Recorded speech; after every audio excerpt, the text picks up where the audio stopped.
ఆంధ్రప్రదేశ్‌లో ఇప్పటి వరకు గులియన్ బారె సిండ్రోమ్ జీబీఎస్ కేసులతో ముగ్గురు మృతి చెందారు.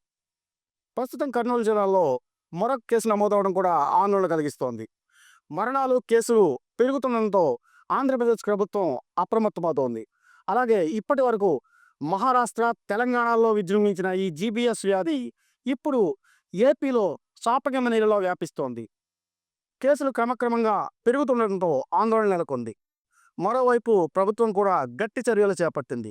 దీనిపై అప్రమత్తమైన ఆరోగ్య శాఖ ప్రతి ఒక్కరికి కూడా ఆదేశాలు జారీ చేసింది. ఇంకోవైపు గుంటూరు జీజీహెచ్‌లో నలుగురు చికిత్స పొందుతున్నారు. ఇప్పటి వరకు జీజీహెచ్‌లో ఇద్దరు మృతి చెందారు.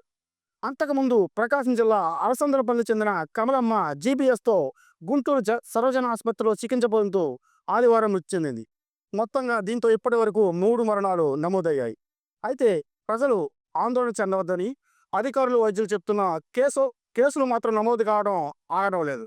జీబీఎస్ లక్షణాలతో 44 ఏళ్ల మహిళ కర్నూలు ప్రభుత్వ ఆసుపత్రిలో చేరింది.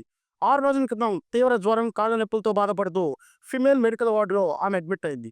రోగికి పరీక్షలు నిర్వహించగా జీబీఎస్ వ్యాధి ఉన్నట్లు నిర్ధారణ కావడంతో మహిళను ఏఎంసీ వార్డులో ఉంచి వైద్యులు చికిత్స అందిస్తున్నారు.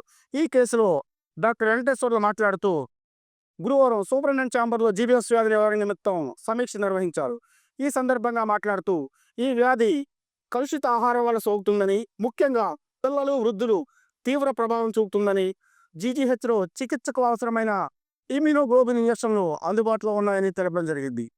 జీబీఎస్ వ్యాధి ఇది ఒక అరుదైన నరాల వ్యాధి అని, దీన్ని ఆటో ఇమ్యూనో వ్యాధి అని కూడా అంటారని, శరీరంలో రోగనిరోధక వ్యవస్థ నరాలపై ఈ వైరస్ దాడి చేస్తుందని, ఫలితంగా కండరాల బలహీనత, గొంతు నొప్పి, నడవలేని స్థితి మరియు అలసిపోయినట్టుగా అనిపిస్తోందని, మొదటి దశలో చికాకు మరియు నడుము నొప్పి ఉంటుందని, పారాలసిస్ మాదిరి పాదాలు, చేతులు, ముఖం నిశ్చేష్టంగా ఉంటుందని, చర్మంలో సూది గుచ్చినట్లుగా అనిపిస్తుందని, మరియు కొన్ని కేసుల్లో కండరాలు పూర్తిగా పనిచేయకపోవడం, గుండె వేగం మారడం, ఊపిరితిత్తుల సమస్యలు సంభవిస్తాయని కూడా తెలపడం జరిగింది.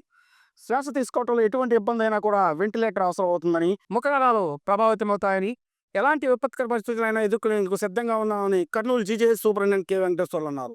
అదేవిధంగా జీబీఎస్ వ్యాధి నివారణ కోసం అన్ని ఏర్పాట్లు చేశామని, ఇమ్యునోగ్లోబిన్ ఇంజెక్షన్ల మందు అందుబాటులో ఉంచామని, ప్రత్యేకంగా వైద్యులతో నోడల్ కమిటీని కూడా ఏర్పాటు చేశామని, ఇది అంటువ్యాధి ఏది మాత్రం కాదని, ప్రజలు ఈ వ్యాధిపై అవగాహన కలిగి ఉండాలని కూడా తెలియజేయడం జరిగింది.